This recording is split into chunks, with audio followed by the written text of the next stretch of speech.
Oh, test, test, test. Hello and welcome to the live stream. April 7th. This is my, what is this? Fourth live stream. First of all, can you hear me? I just want to make sure I'm doing a little something different with the mic. I've got it up here so that it's not right here in the frame. Hopefully you can still hear that okay. Um, Let me see what's going on here. Got three people in the stream so far. So if anybody out there is listening, if you can let me know that I sound okay and loud enough, that would be great. I think everything's okay. I can tell by my recording. I'm recording this on in Adobe Audition, and it looks like I'm recording fine. So let me know. I have my own volume off. Um, oh wait, yes I do. I have my own volume off, so that should get rid of the echo that we had last week. If I have a copy of my live stream on in another tab, then that audio gets sent through the mic or through the desktop audio, and there's about a 2 or 3 second delay, and you'd hear both of those. So hopefully you don't hear a delay or an echo, and hopefully you can hear me okay. Um, let's see.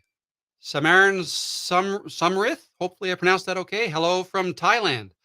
Hello, Samarin. I'm sorry. Hello, Samarin. Nice to see you, and thanks for stopping in. Sounds very good. Great. Thanks for letting me know.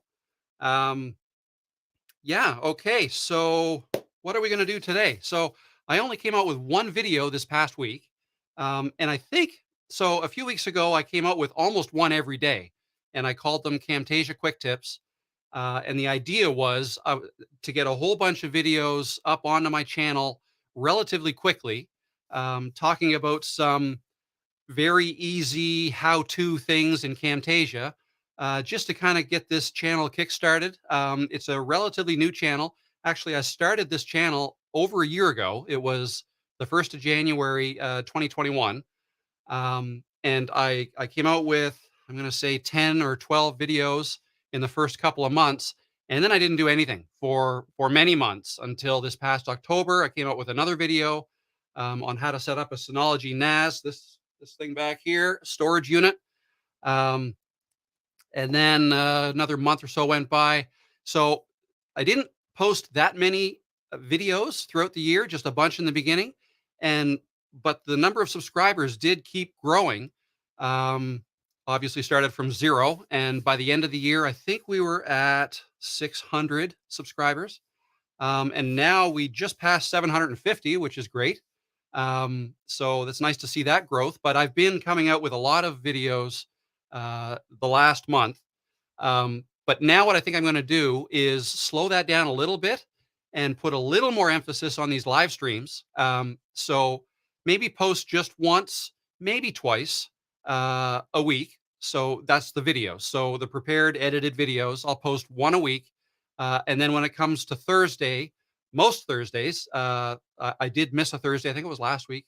But most Thursdays, I will go live, and then we can talk about any questions that came up during that video. It's warm in here, or any other questions that you have. Just want to make myself available to anybody who has questions on how to use Camtasia.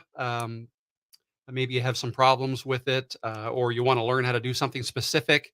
I would be happy to help you out with that. But not just Camtasia. That's kind of been the focus of this channel so far. But what my intention is to move more towards freelancing as a whole, as a career. And that's what I do. I'm a career freelancer. I do most of my work through, actually, just about all of my work right now through Fiverr. And yeah, it's great. I love Fiverr. I use Camtasia for, I'm going to say 90 to 95% of what I do on Camtasia, the gigs that I offer. So I've become, I think, quite good at it. I wouldn't necessarily call, I don't like to use the word expert because there's always things that I'm learning. If there's something I don't know how to do in Camtasia, I will look it up on YouTube. So yes, the intention is to have a lot of help and how-to videos on Camtasia by me, on this channel so that when people search for them, they'll come up and help grow the channel, and I help you with your video editing as well. So, but yeah, so I'd like to move eventually, like to move from just focused on Camtasia to focused on freelancing as a whole, and with that, all that comes with everything that I'm doing. Right now, just about 100% of my income comes from freelancing on Fiverr. But as I get a little older, eventually I don't want to work um, 50 hours a week and want to scale that back a little bit. It would be nice to create some passive income. So that's what I'm doing with this YouTube channel and some other things that are going to tie into the YouTube channel and Fiverr and all that. And so I thought, hey, let's start a YouTube channel about this and kind of document the process of going from freelancer to um, perhaps passive income earner, teaching people how to do what I've been doing on Fiverr using Camtasia, and kind of growing a YouTube business at the same time. So that's the intention. Um, Now, let me see. What do we have? David Parsons. Good morning, Rob. Do you need to download an app like StreamYard to do lives on YouTube? How you doing, David? Good to see you. You've commented a lot on my videos. Appreciate that. Thank you. And no, you don't need StreamYard, but I like it. I like it a lot. It makes it easy. Um, as I've mentioned before, my son, who may or may not be watching, he actually, yes, he is, Liam A6. Yep, sounds good. He uses OBS when he streams. He does his streams on Twitch. More gaming and coding is what he does, and but he uses OBS, which is a free software, and there's quite a bit of flexibility with that. But with OBS, what you need is you need a powerful enough computer that will run that as well as whatever you're showing in your live stream. So what I'm showing, I show my screen a lot when I walk through video tutorials or tutorials in Camtasia how to do things. So that's a little bit computer CPU intensive, and running OBS would be as well. So one of the main advantages with StreamYard is that I don't have to run that on my computer. That's run in the cloud by StreamYard, and they take care of all of that. All I do is I connect to them and send a webcam feed to my StreamYard and an audio feed and a screen feed if I'm going to share my screen, and they then connect to YouTube. So I would connect my StreamYard to YouTube or LinkedIn or Facebook or, and I apologize, I don't know all the things, but I do know um, another strength of StreamYard is that you can use it to multi-stream, to stream to many platforms at the exact same time. Whereas that would be difficult to do, not impossible, but it would be harder to do without StreamYard and just using OBS from your own computer. Um, More computer intensive, and you also need the upload bandwidth. That's something I struggle with a little bit. I have great download speeds here, 980 megabits per second, I believe, almost a gig. When I test it, when I'm wired in, I'll usually get over 800 download. But my upload, since we're using a local cable company, my upload is throttled to 10 megabits per second upload speed, which isn't awesome, especially when you do what I do, and that's editing videos for clients. And then I have to send those videos to my clients. That's uploading, right? I upload to my Google Drive and give them a link, and then they can download them. So that takes a while for me since I'm throttled at 10. If you had fiber op, say, then you could get a whole lot more. You could get the 800 or 900 down and up. So 800 megabits per second upload speed would be phenomenal. But since I don't have that, I wouldn't even try to, like, I think these streams are working okay. Not too much lag, not too much chop or whatnot in the live streams. But if I were to try to live stream to two different places at the same time, I would basically be using both, like sending two streams up out of my internet connection, and that would be, I don't think that would work very well. I've actually done a test where I used my phone as another camera in this setup. Right now, I have this main camera here, and I also have a camera set up there. But I'm not sending both of these camera feeds to StreamYard separately, which is one thing you could do if you opened another tab in your browser. You could send two different camera feeds separately to StreamYard that way, but that would need double the amount of upload bandwidth to do that. So instead, what I've used, and I know I'm touching on a whole bunch of different things here, but bear with me. I use something called an ATEM Mini Pro, which is a hardware video switcher. So that's if from this view, can you see this? If I let me just hide my comment here. Yeah, so see my hand here. This thing here is what's called an ATEM, that's ATEM, ATEM Mini Pro. And it's a hardware switcher. You can connect up to 4 HDMI signals to that and then press a button for the different camera. I only have two cameras, but you can connect up to four to this and then switch outside of the software, um, so that it is recognized as a webcam, as one single source by StreamYard. So again, I'm only sending one upload signal to StreamYard and then it handles the rest. So things like this, I haven't actually talked about this yet, but right in my stream here, I've got I don't know where to point when I'm doing this. Right here. This little overlay that I've got right here, that overlay is an image I created in Canva and then uploaded to StreamYard. I can upload lots of different overlays to StreamYard. This is one of them. Um, let's see. I've got a Be Right Back one that I created right here. This is an overlay. This is an overlay. This is the standard overlay that comes with StreamYard. And then this is the one that I created for this stream today. So very easy. I've got the StreamYard window open here, and I can just click to see whichever to post or to show whatever overlay I want. So that's super easy. And then also with StreamYard, um, I can change the views. So if I wanted to show my screen here, I've got that view. I've got this view. Now for some of these, I may want to hide this overlay or the full screen view. What I'm doing when I'm changing all these views is um, I'm clicking buttons in StreamYard to do that. So the control area in StreamYard is fantastic for doing stuff like that. You can basically self-produce a live stream all by yourself, as long as you have an extra monitor to put it on. If you plan on sharing your screen to do one thing over here, if I want to demonstrate, let me just show this here. If I want to demonstrate something here in Camtasia, that's on one monitor. StreamYard, or even if you're using OBS, you would want another monitor to have that on so you can monitor that as well. So so yeah, StreamYard, love it, love it. Is it necessary? No, but I think it really helps. It's well worth the money, and I upgraded as well.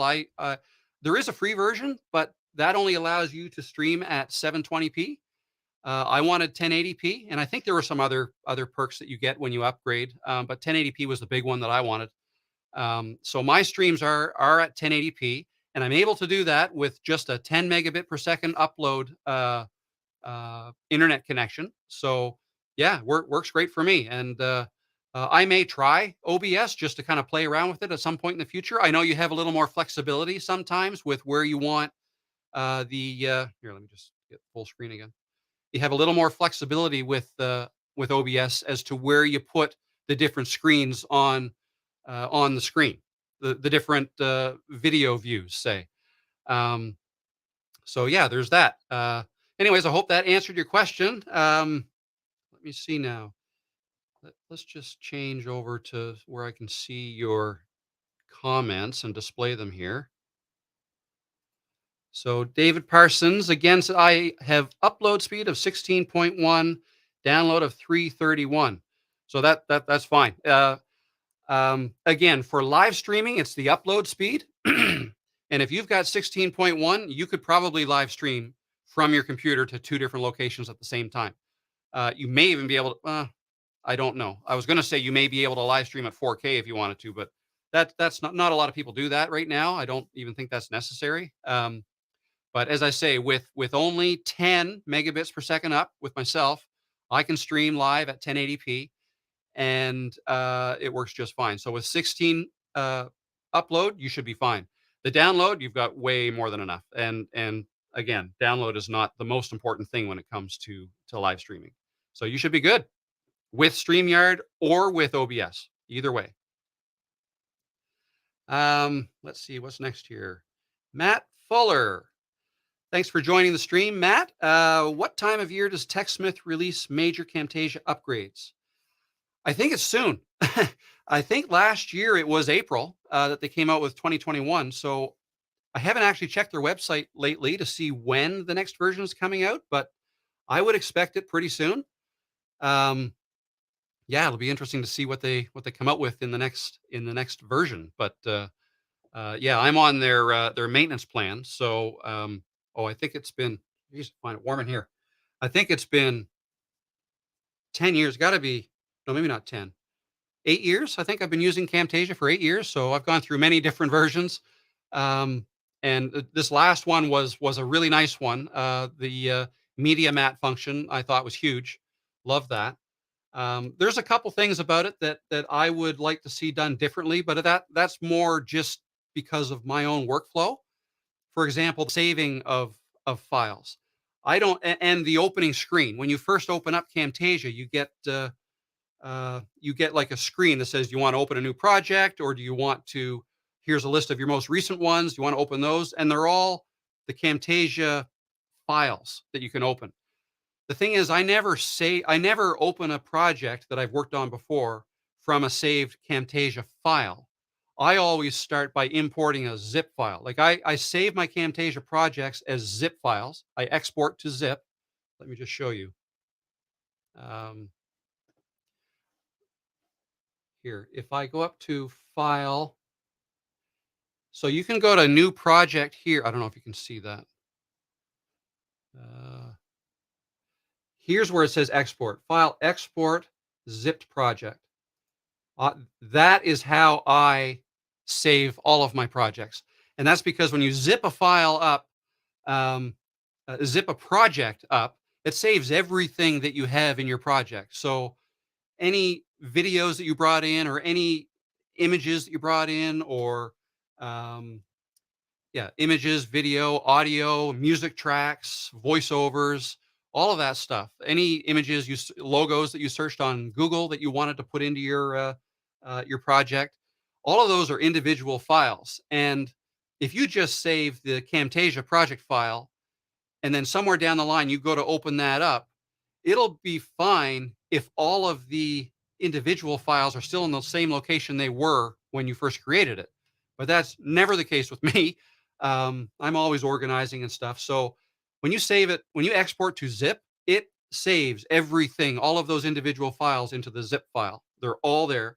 So then when I open a new project, or open an existing project to edit it, I import a zip uh, project. What's it called? Import. So export project as zip. And then if I were to import one, I'd go import zipped project, just like that. And then I'd locate it like this, and it'll bring in all of the files that were associated with that. So that way you don't have to worry about where all your files are located. Um, but yeah, so back to your question. Last year, I believe it was April. So hopefully, fingers crossed, it'll be this, and they may even have it posted on their website. But I haven't been there, so hopefully it's this time. It's this month. Um, yeah. Okay. So another question here from David Parsons. Do you purchase assets from Camtasia, or are there free ones that they give users of Camtasia 2021? Um, I personally have not purchased assets from them. Um, no good reason why. I just have another source where I get all my stuff from. I believe there are free ones. There are free assets available in the Camtasia assets section of their website. But typically, the better assets are you'd have to pay, and I think it's a subscription plan to be able to get those assets. Again, I haven't done that. I use something called story blocks, which I love. And with blocks, I use it mostly for background audio tracks, like music tracks. Um, so anytime I've found half a dozen or more music tracks that I like, and I kind of cycle through them with my clients, and reuse them over and over again. Once you download them once from Storyblocks, you can use it however many times you want. So I love Storyblocks for that. But Storyblocks also has a video section where there's all kinds of video. Let me just pull it up here. Yeah, once again, I'm not very good at putting myself back full screen. So again, love StreamYard, but you really, if you're self-producing, you really have to be on the ball with switching the screens up here, and I'm always forgetting. So, uh, but I'm not about to hire a producer just yet. What am I going to do here? I want to change my screen and show you story blocks. Okay, now share my screen and let me just get rid of this overlay for now.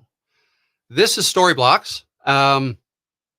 This is where I get all my stuff. So as you can see, so the last thing I searched for was upbeat corporate, and I'm searching for music here, upbeat corporate, and it comes back with all these choices, and you can play one. I can't hear that because I have my, yeah, you should be able to hear that, I think. So actually, let me just leave these on so I can hear what I'm doing. So you can scroll through these. Another one. Some of these are really good. What I typically do with audio tracks is if I have, I look at the length of my video. So if I have a 5-minute video and I want background music, um, it's it's it's rare to find. I mean, there are some 5-minute music tracks, but most of them are 2 to 3, sometimes 4 minutes. They're not long enough. So what I would typically do is first I'll try to find one that does fit the length of my video. So if I have a 3-minute video, I will come down here to duration and I will only search for videos that are at least 3 minutes. So if I change the duration there, it'll do a new search. And here's some new music. And these are all, here are the run times here, 302, 350. They're all at least 3 minutes. So that's one thing. That's the first thing I do. But if my video is longer than that, um, what I'll then have to do is I can still use a shorter piece of music. I'll bring it into to Camtasia, and there are two things I can do. there, I can either only use the music for the intro and then kind of fade it away after a few seconds once the video tutorial gets going. And then at the end, I'll kind of fade it back in and then end with louder music during the outro or the ending. I do that often, and that's what I usually do with my own YouTube videos. And that also makes it easy to have a consistent ending or an outro for all my videos that I save, and can just kind of put it in place for when I make a new video. But another thing you can do if you want music throughout the video is you kind of have to match up the beat. Make a copy of the first. Make a so sorry. Let me explain this. You would put the music track in Camtasia in your project. Go towards the ending of the music, and you're going to want to cut it off and then copy the track, put another copy of it at the end, so you have two copies of the music. But then you have to kind of trim the ending of the first one and the beginning of the second copy so that they merge together. And I try to line up the beat, right, so that the beat keeps going. And if there's narration going on when the first copy goes into the second copy, you can't usually tell. Because during narration, I would have the volume of the audio track in the background set much lower. So, and people aren't even really listening for that anyways. It's just background music. So I would go through that process. But yeah, so assets, I love Storyblocks. It's great. I'm on their annual plan, but you can also pay monthly. It's good for music, or again, I gotta pop this up here on the screen. Good for music, or if you click here, you can search for video footage. Let's say business man laptop. Let's say I want a video clip of that. So you search for that. Oh, I have my duration. Let's just get rid of that there.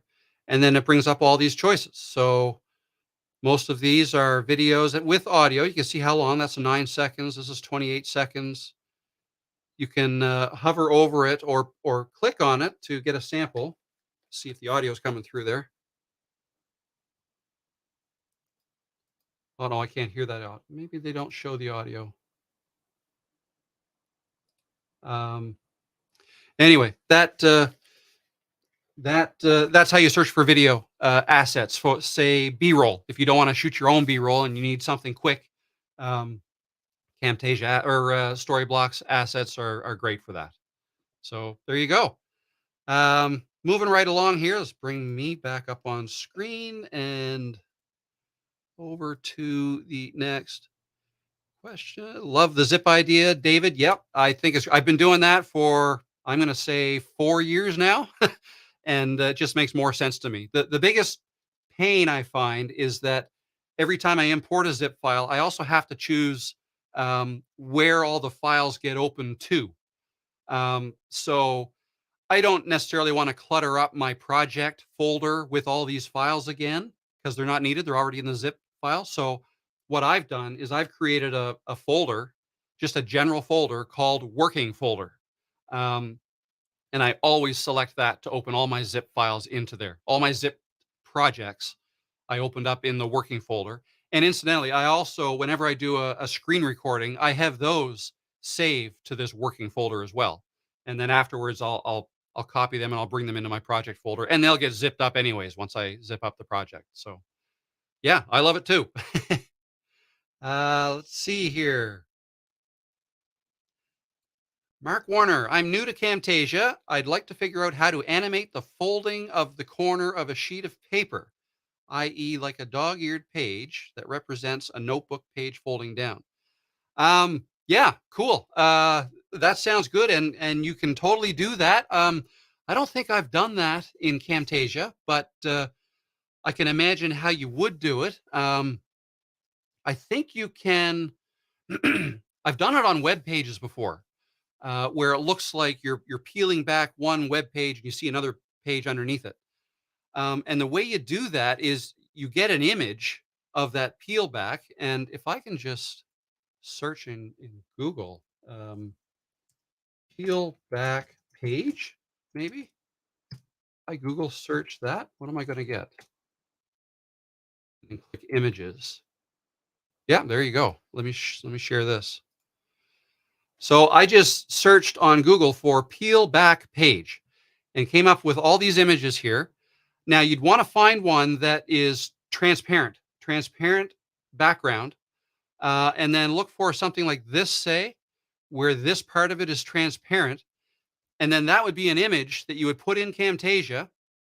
You'd put it on top of your main video, and then you would use this image to create a mask, which basically removes that part, the transparent part of that, and exposes whatever you have underneath. Um, and you've given me an idea for a future video and or live stream. So I could certainly walk through. I've never done it before, so I'll want to probably practice it first on my own. I can't see it being all that difficult. Oftentimes, the hardest thing is finding an image that does have that true transparent background. Like a lot of these, they look like they're transparent because they've got these, gray and white checkered squares here, but a lot of times they aren't, and you don't find out until you download them. So, um, yeah, if you may even be able to find, you might even have these in Storyblocks, but yeah, it's just a matter of finding the image and that you want to use as a mask. I mean, instead of this, you can find a transparent image of a tearaway. Um, so if you were to tear away a page and give it kind of a rough, torn look, you can use that image as a mask and then expose what's underneath it. So that would be kind of a neat thing too. And then you could probably animate it too. That would look cool too. So yeah, no, welcome, Mark, and thanks for stopping in, and thanks for the question. I hope that helped. Let's see, who do we have next? Pamela Powers. I checked in late. How do we get your book? Yeah, that was a bit of a tease, wasn't it? I actually haven't even talked about the book yet. I put it up there and I've been answering questions ever since, but why don't we get back to that? Let me throw that back up here. Where is it? So show this. So yeah, there we go. Um, so I wrote this book. It's not that long. It's 38 pages. It's actually longer than it was going to be. It was going to be just an ebook, a 10-page. You know, here are 10 steps just to show you how to. Well, let's see what it says here. 10 steps to career. I don't even remember the title without looking at it. 10 steps to career success with Fiverr. Um, and 100 Fiverr orders in 30 days. So yeah, I wrote this book on how to do this, and it's from my own perspective. I started Fiverr back in 2019, and uh, I can't remember if this exactly matches what I did. Once I got going, it really snowballed fast. So this is basically my blueprint on how you can follow follow these guides, or follow these steps to recreate what I did, um, and yeah, start making either a good part-time income, or if you're so inclined, go full-time. And that's what I did. Started it part-time and then went full-time within several months. Um, and I've been doing that for 3 years now. So this shows some tips and tricks on. I like to use that term, tips and tricks, in my video titles too, but that's what they are. Just little tricks that I've learned on how to. I'm not going to say how to beat the Fiverr algorithm, because it's not that. It's how to work with the Fiverr algorithm and how to use it to get gigs, get orders, and the things you should do to keep that ball rolling and keep your clients happy. Things like always delivering early, things like starting off pricing yourself low, maybe not so low that you have to value your time, but maybe you do undercut what you think you're worth in the beginning so that you can start some momentum going, and then you can raise your prices later. So I've included a lot of steps, a lot of the steps that I used in this book. And how do you get the book? Just tell me you want it. Leave a comment. Let's do. So I put this up here not knowing what I was going to do with this. Eventually, I'm going to sell this. I'm going to put it up on Amazon. I haven't done that yet. I have it in PDF format for now. I'm going to put it up on Amazon, and sell it, offer it for sale there. I'm also going to. I think I'm going to use it as almost like a lead magnet for future things that I have coming down the line. Things like a course that I'm in the middle of developing on Camtasia, a course on Fiverr. I'm getting a little ahead of myself here because I'm nowhere near ready for any of that stuff. But the idea is to eventually have a website that will basically say, do you want this book? Click here, download the free copy of the book. Or, I mean, initially I was going to offer it for sale. But then that would be a way to then go into something bigger, like a course or consulting, even things like that. But I don't know yet. I don't know what that looks like yet. I'm still trying to figure all this out, and I'm kind of doing it live with you guys. So if anybody out there has any suggestions, I'm all ears. But for now, the channel's younger than I'm hoping it will be in the future. So yeah, just let me know in the comments if you want a copy of this book. Just let me know what your email is, or if you click the about page, or the about link in YouTube, you'll find my email address. Send me an email. But I'd also appreciate if you drop a comment below and let me know you want the book. But I will need your email address in order to send it to you. And I'll send you a free copy. That's it. That's a thanks for showing up to my live stream. How's that? So that's it. So that's it for the book. What's next here? Let's just go over to comments again. David Parsons. I often use the free Audacity app to edit my audio and music, then save it as a WAV file and bring into Camtasia.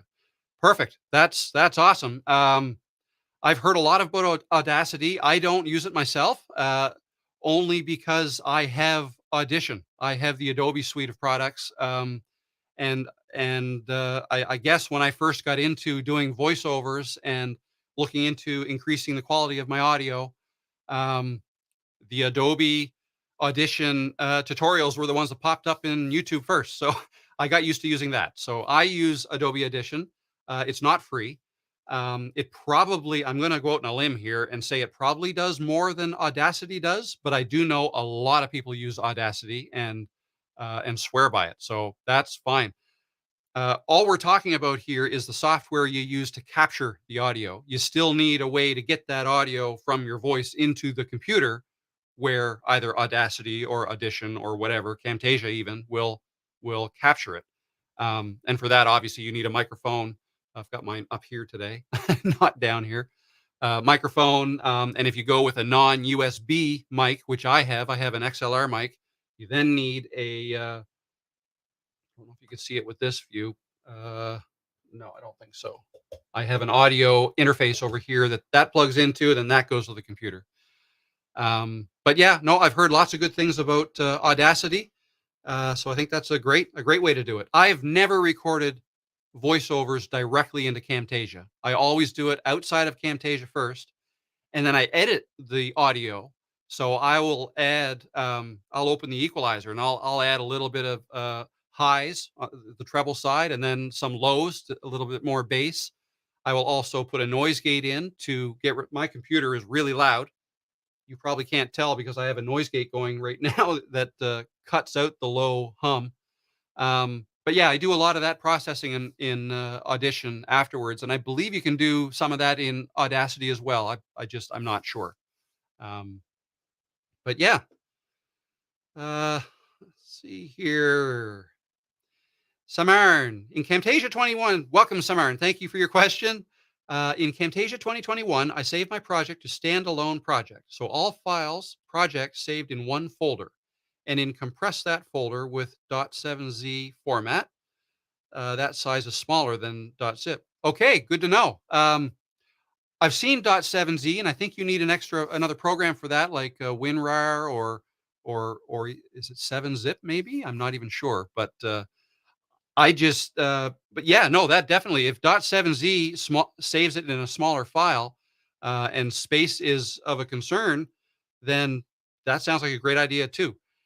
Whatever is easiest for you to zip them all up into one place so that you don't lose all of the other bits that you put into your project, like images, logos, audio files, sound effects, even whatever. If you can zip them all up and keep them in one place, then a week later, a month later, a year later, if you need to go back into that file and edit it, it's all there. So yeah, that's a great idea too.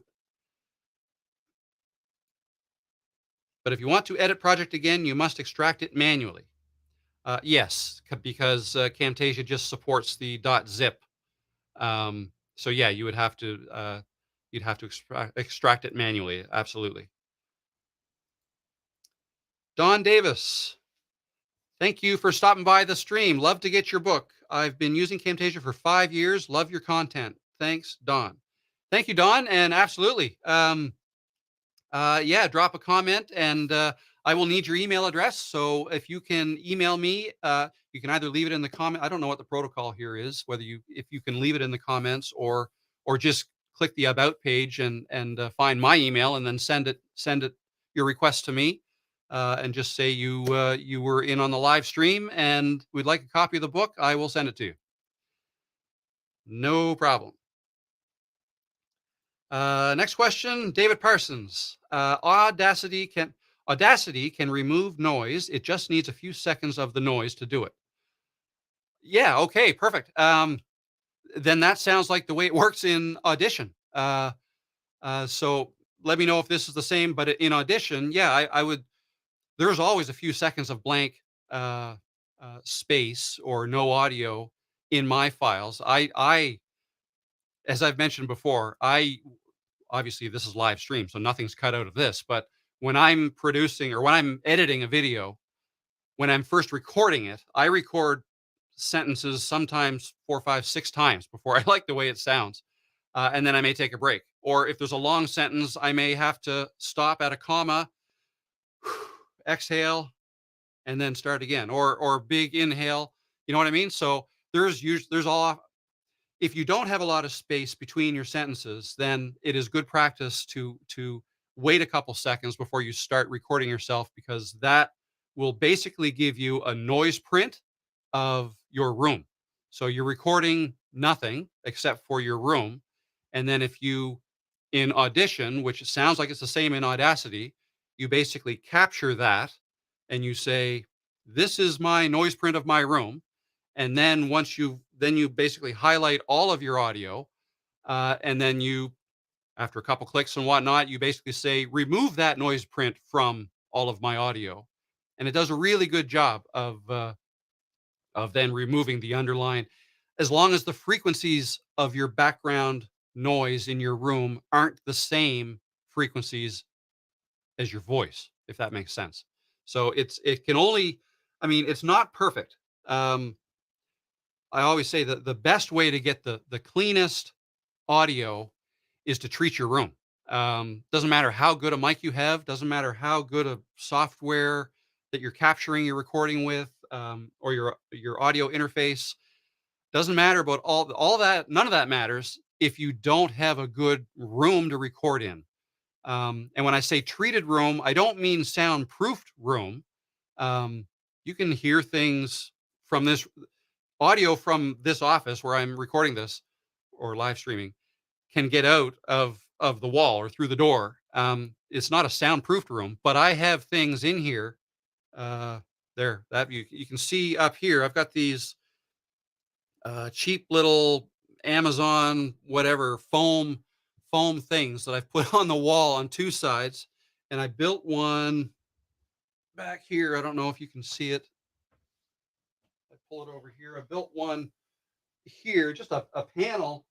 I've got like wood, and I put some insulation between it, and put a little base on it so that it stands up to more or less. Oh, and I have over here, you can kind of see curtains, so they're soft and whatnot. You want to minimize the amount of hard space you have in your room, um, and some soft, foamy with lots of angles or curtains. That's perfect for deadening the sound in your rooms to stop echo, and reverb is the right term. But um, if you can treat your room like that, that's perfect. If you can't, a good alternative is boys, oh boys. When I close the door here with my computer running and all this stuff here, it gets hot as we're getting closer to summer. Uh, anyways, what was I saying? Yeah, if you can't treat a room specifically for sound, then a lot of voiceover artists will record themselves in a walk-in closet. And they may not even shut the door, but they'll shove themselves right into a closet, surrounded by hanging clothes and whatnot, and that's perfect. That's a perfectly good treated room. Um, so yeah, back to your comment. Audacity can remove noise. Awesome. Sounds like it can do the same thing as Adobe Audition. That is. And yeah, that's a big help. But number one is if you can get your room sound treated, then you would have less noise to have to remove. But yeah, the one thing, my computer, which is on the floor down here, um, it's got a relatively loud fan in it, and there's not much I can do to remove that noise from the room unless I built an enclosure around it, and then it might overheat and whatnot. So um, but no, it doesn't seem to pose a problem to me. Okay. Let me say here. Emails must be sent to your opt-in form where the privacy statement clearly lays out how the info is used. Any given inside of YouTube is owned by YouTube. Um, my opt-in form. I haven't created an opt-in form. I don't think. Uh, okay, I may have to revisit this. I don't really know. What should I do here? Clearly, emails must be sent to your opt-in form. Do I have an opt-in form now? Let me just double check here. My channel. Stop this video. About For business inquiries, I think you can just click on under details on my about page. I say for business inquiries and then my email address. Um, if you can't see that, see, let me know if you can see that my email address on the about page, or if you can't. I'd be interested to know, and maybe the comment is down here for further. But yeah, I'll have to. This was a last minute thing for me to put this this image of the book up there, because I've been stuck on what to do on how to come out with it. Should I put it on Amazon? Should I offer it for free? So sounds like I'm going to have to create an opt in form in order to capture email addresses and then to be able to send it to you. So um, I will work on that. Okay. Don Davis, in the new version of Camtasia, will it accept MOV video? I don't know. That would be helpful. I run into that a lot. A lot of my clients, when they want me to edit a video for them, a lot of them will send me MOV videos, and sometimes they work in Camtasia, but oftentimes they don't. And if they don't, what I have to do is convert them first.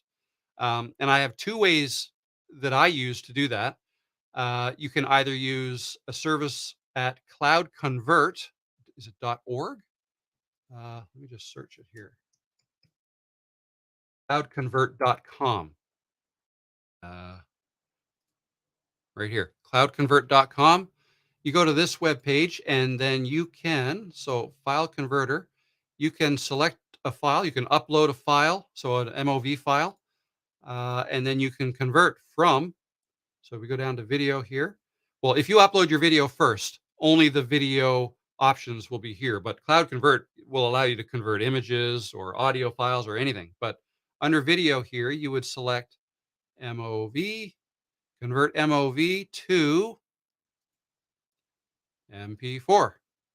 And then once you upload your file here, click go, it'll convert it, and then you'll be able to download it. Free service. It's awesome.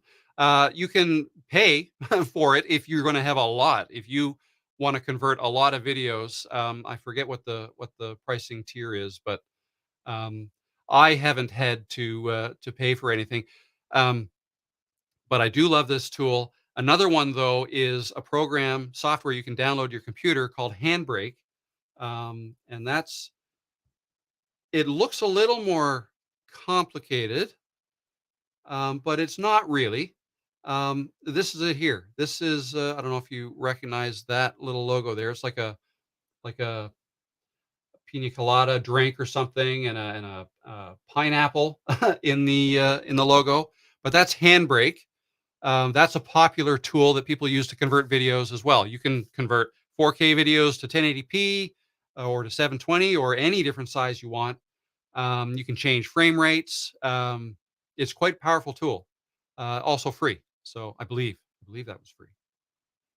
Um, yeah, but no, to answer your question, I don't know if they're going to accept more MOV types or not.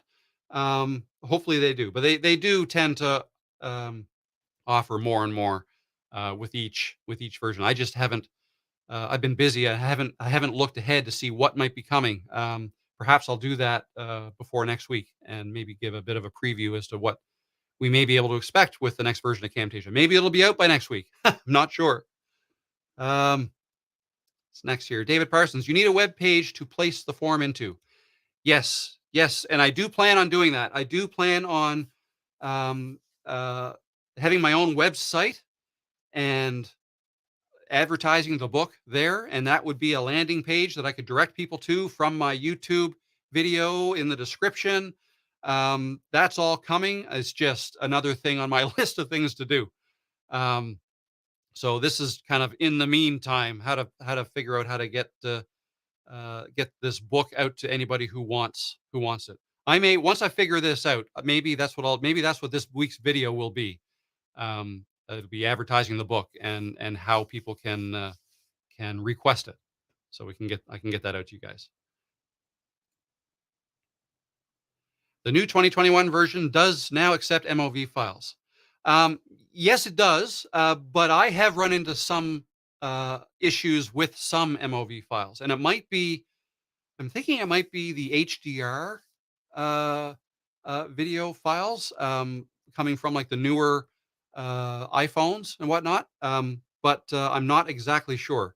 I just know that not all MOV files will work for me when I first put them into Camtasia. Sometimes I have to convert them to MP4 first, but some MOV files do. I'd love to know why some do and some don't, and maybe I'll try to find out why that is. But you're right, some MOV files do work in 2021.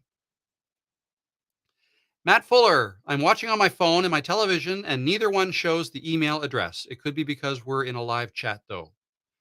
It might be. And that's another. I mean, I could tell you guys what my email address is. But it's how do I? Oh, wait. Now let me just put it up here in the banner.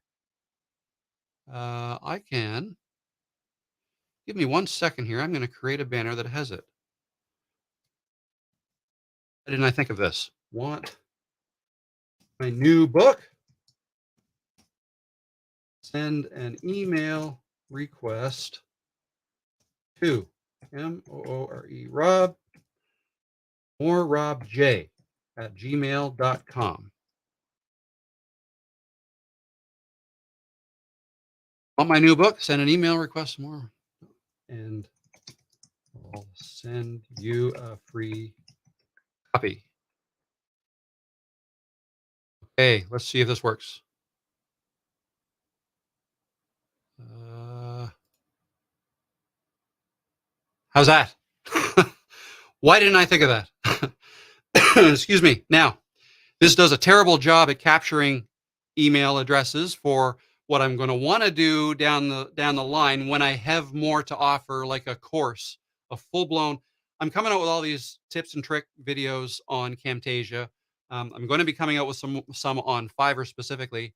Um, and but the end goal is to develop a more structured course that'll walk you through everything. And this book, it's 38 pages. It's my first attempt at that, but I could go way more in depth than that book does. Um, and my plan is to do that in a course, a video course. I'm just not there yet. I'd like to say I'm going to release that sometime this year. That's the plan. Um, and then anybody I've given this book to, I would like to have their email addresses so that I can then say, "Hey, you like that book? You might like this course." So that's part of the end game for this year. That's part of the goals for this year. Um, okay, let's go back to the comments. Got a lot of comments this week. This is awesome. Thank you guys. I don't know if I was going to go through a tutorial, which was going to be similar to what I did um, in my video this past week, but I may not get to it. But that's fine. It's whatever you guys want. I do envision this channel being more of a Q&A style thing as time goes on. And that's kind of what this week's has turned into, which is awesome. Um, but up until now, I've had some things prepared in advance so that you could see me walk through some tutorials. Um, uh, Instead of me just sitting here waiting for questions that don't come. So, but with questions, this is awesome. We can do it this way this week. Let's see now. David Parsons. I never use MOV myself. Yeah, no. I'm strictly MP4 as well. I do have an iPhone. I don't. I haven't done a lot of video editing from stuff I've shot on my own iPhone though. I use a Sony A6400 camera for some B-roll stuff that I've done in here for some of my videos, but I save it as MP4. And then, of course, what you want to upload to YouTube is MP4. So I deal almost exclusively with MP4 as well. If they just subscribe to your channel, they will get your email response that way. Yes, if they subscribe to your channel, to my YouTube channel, they will get your email response that way. Uh, I'm not quite sure what you mean. Are you referring to when I have like an opt-in form that people can fill out? I haven't. I have to look into that a little bit more. I haven't. Uh, I plan on putting an opt-in form on my website once I have that created. But maybe I could do that on YouTube as well. I think that's what you're referring to. Um, but yeah, we'll get this figured out. But for now, there's my email address on the bottom of the screen. Let me just bring this. Yeah, there's my email address along the bottom. So yeah, if you want a free copy of that book, again, it's my first book. Yay, I'm an author. So um, be kind. I'm just trying to find a way to get my knowledge to you guys. I just want to help. I have a lot of fun with this. I work for myself in a home office, set my own hours. I work a lot of hours, but that's fine now. I'm not too old yet. I can handle the long hours, but at some point, I want to scale things back and turn my active uh, earning through Fiverr and whatnot into something that's a little more passive through YouTube and creating courses and teaching other people how to do what I do. What I do with Camtasia, again, I don't even consider myself an expert with Camtasia. I've used it for a lot of years, but there's a lot of things I don't know how to do. And if you ever ask me any questions and I don't know the answers to, I'll tell you I don't know the answer, but I'll do my best to find the answer and come back to you either the next week in the live chat, excuse me, or I'll post it as a video. Actually, this past week's video of creating a custom shaped mask was the result of somebody asking a question from my previous video on how to create a circle mask. So circle mask is dead easy because there's a circle shape available to you in Camtasia under their annotations and shapes. But what if you want something different? It's not a circle. Squares, okay. There's squares in Camtasia. But what if you want a custom shape that is not anywhere in Camtasia? So I walked through a video on how to create a custom shape out of the existing basic shapes and using the media mat and masking techniques to go through that to create a custom mask, and then you can create a custom mask of any shape you want. So, anyways, yeah, that's what that video was all about. And it's because somebody asked a question and I didn't know the answer, and I found the answer and created a video on it. So that's the name of the game. Okay, where are we? Another question here. Pamela Powers. I tried uploading a short MP4 to Nextdoor. It says photo video, but the MP4 is grayed and I can't access it. Is there a trick? Uh, well, first of all, I don't know what you mean by next door. What is that? Is that let me just is that software? Is next door an app for neighborhoods where you can get local tips, buy and sell items and more. I'm not sure if that's what you're referring to or not. I don't know what you mean by next door. Maybe you could let me know. But if it is software or a website, Uh, it says photo video, but the MP4 is great and I can't access it. Is there a trick? All I can say is if it's a website that allows you to upload videos to, let's say like Facebook, maybe the video that you're uploading doesn't meet the requirements that they have. Um, oh, I just saw this pop up. Pamela says, yes, it's like Facebook for neighborhoods. Okay. Um, right there. So, yeah. I'm not familiar with it, but my suggestion would be to maybe check with Nextdoor. Maybe they have a support section and go through their video requirements. So maybe there's size restrictions. Maybe it has to be a certain width and height, or maybe there's a limit on the file size. Maybe your file's too large. Maybe there's a limit on the length of time for files. For example, Instagram at one time had a 1 minute time limit on their videos. I think for parts of Instagram, it still is. So yeah, I would just check in with their requirements for videos and make sure you're meeting the requirements. MP4, as long make sure they allow MP4. I can't imagine they wouldn't, but MP4 is fairly standard. But yeah, that's what I would do. That's what I would do. but I don't know. Never heard of Nextdoor. I'm getting old though. Um, David Parsons, if they subscribe, they should get a thanks for the subscription via return email. At least I did, but they must be logged into YouTube with a Gmail address. Okay. Uh, so when you subscribed to my YouTube channel, uh, thanks for the subscription via return email. At least I did, but they must be logged into YouTube with a Gmail address. Okay.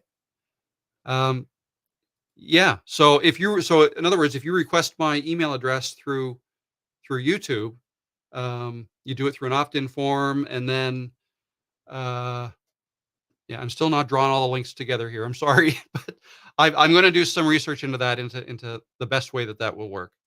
Um, Panel power. It's 35 seconds. Yeah, I can't imagine that's too long. But again, I really don't know what Nextdoor, what their requirements are. So it's I would think 35 seconds. Well, of course, the old, what were they, Vine videos had a limit of 15 seconds.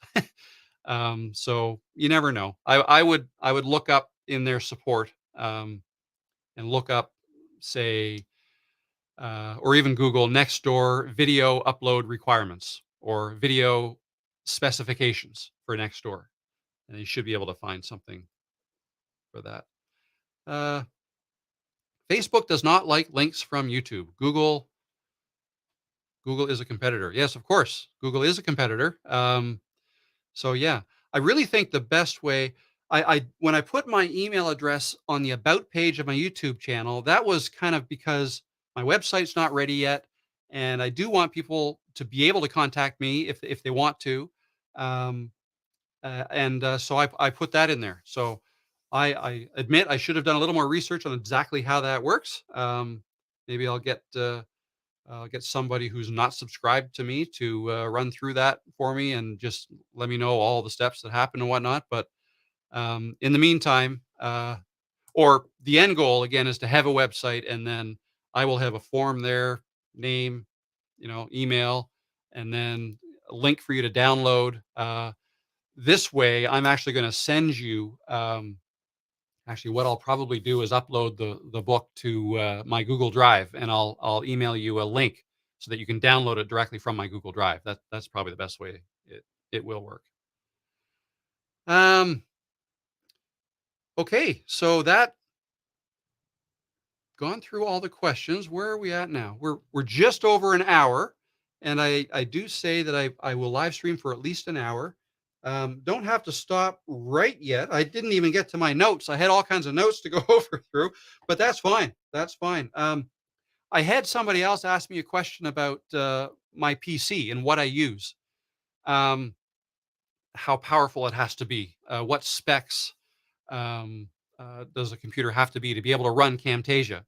Um, I have a pretty good PC. It's certainly not top of the line, but it's good.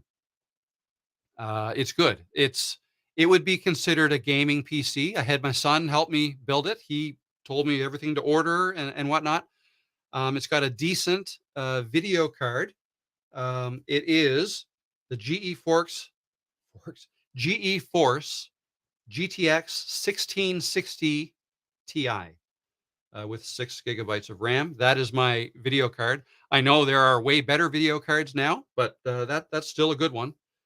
And I think they're expensive to get now. Like I think what I paid for mine 2 years ago, I think they're more expensive now for that same card. Has a lot to do with the supply chain issues and um, I think there were some computer chip shortages around the world, and COVID probably didn't help either. So hard to get a good video card, but that's what I use.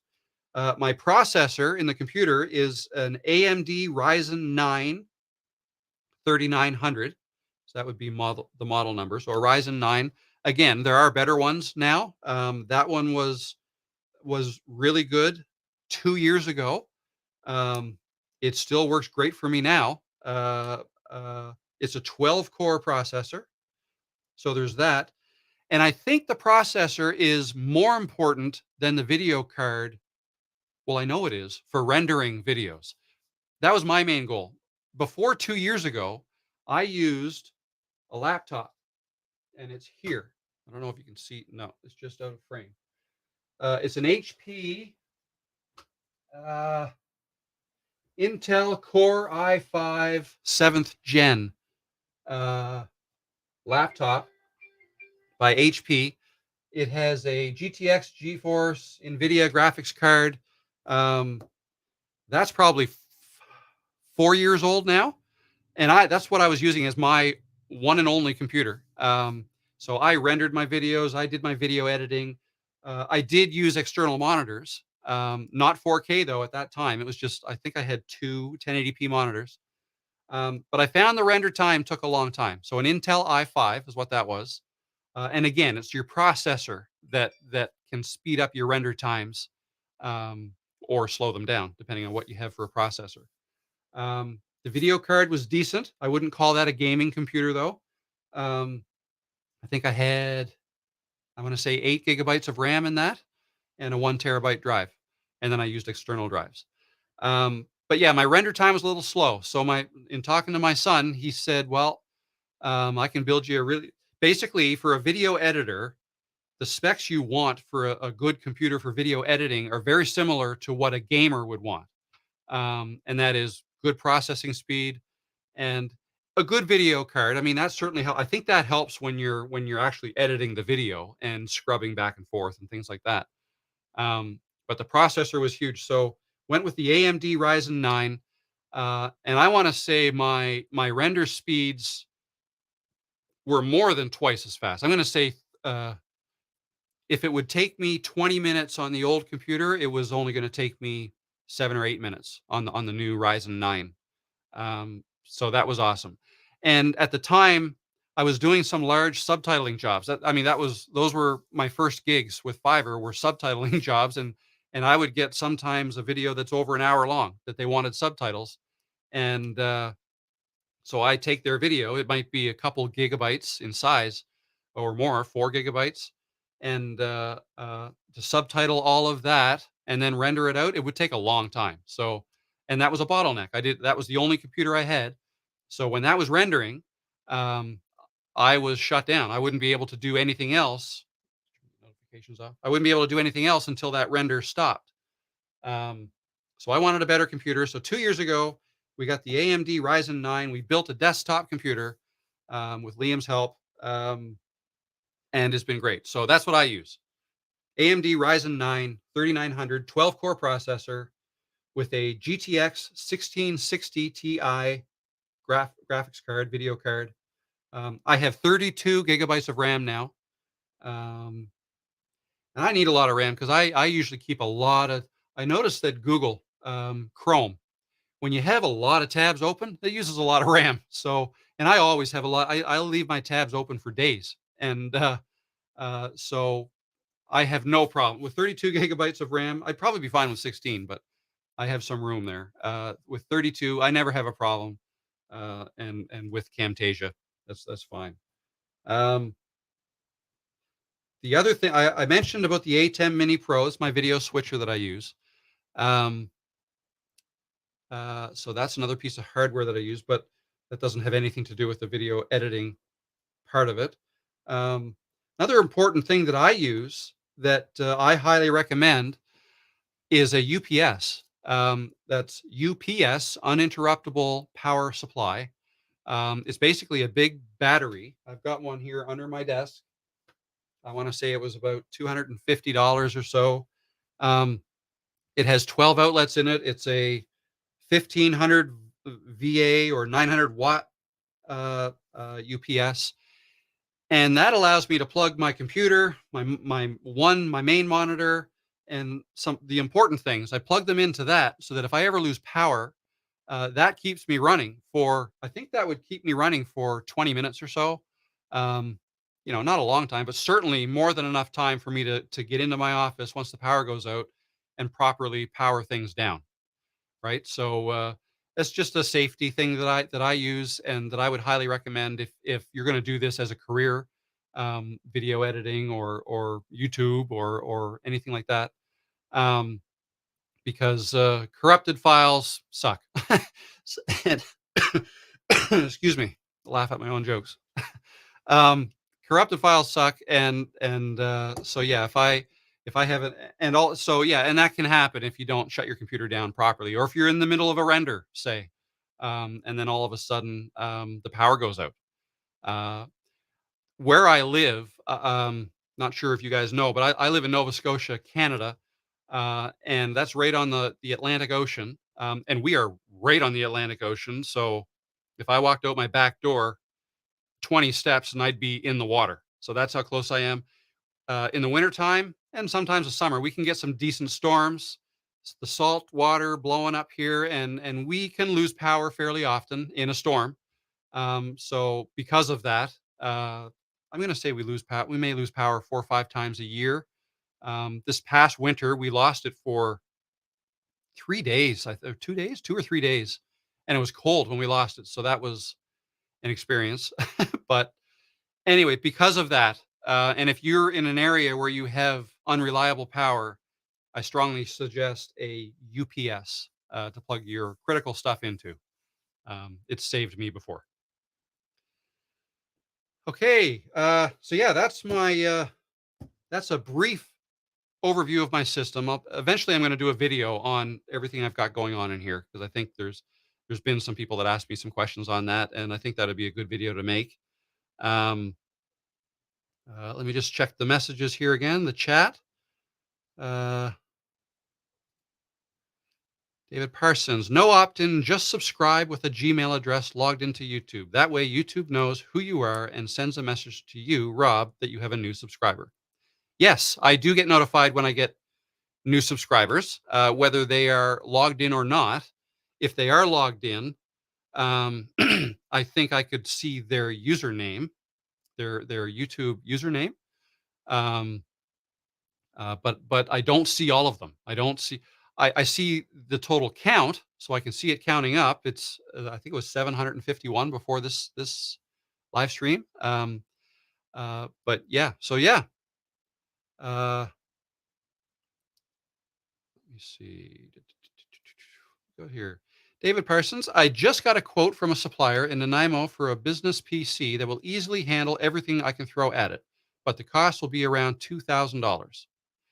Um, yeah, that sounds like it would be able to handle it. I'm just going on memory. I'm going to say that my computer probably cost that 2 years ago, about $2,000.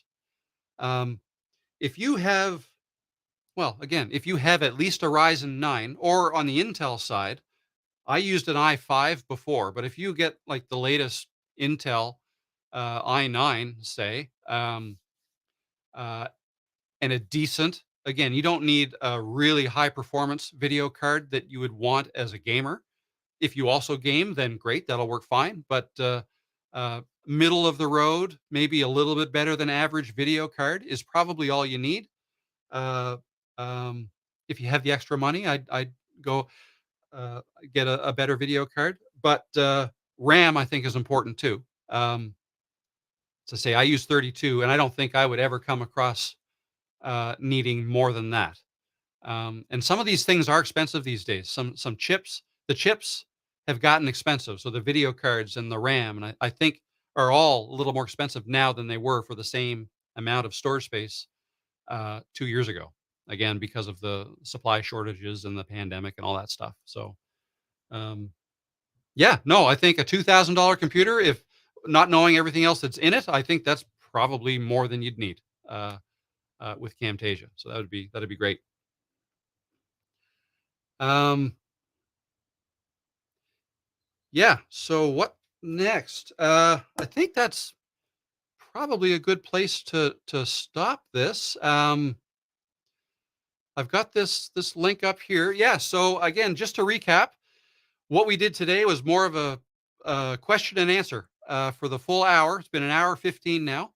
It's been fun. Thank you for all your questions. I really appreciate them. Again, I don't always know the answers. But sometimes together we can come up with them.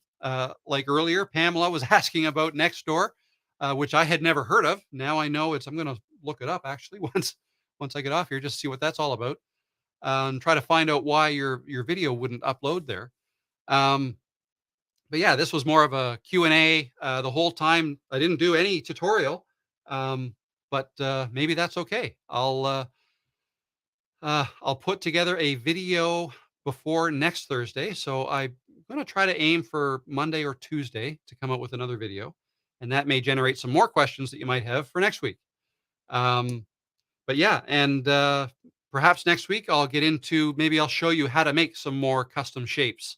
Again, the video, if you want to learn how to make a custom shape and use it as a mask for a custom shaped picture in picture, um, then check out the video I made just 2 days ago or 3 days ago. I launched it. I posted it Monday night.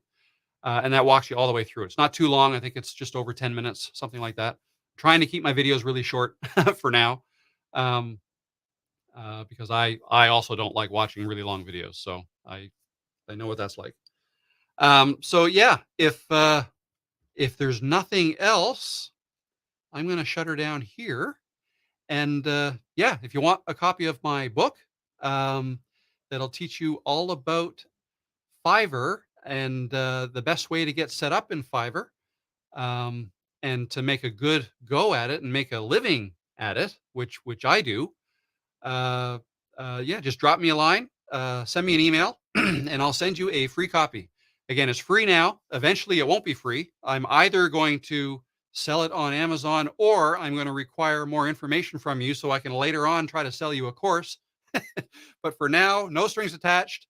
If you watch this live video, you'll know what my email address is, and you can send me a message and say hi, say, I saw your live stream, love your book. If you would send me a copy, and I will send it right away. So, with that said, thank you for stopping in today for our fourth live stream, and I will see you next week. Bye for now.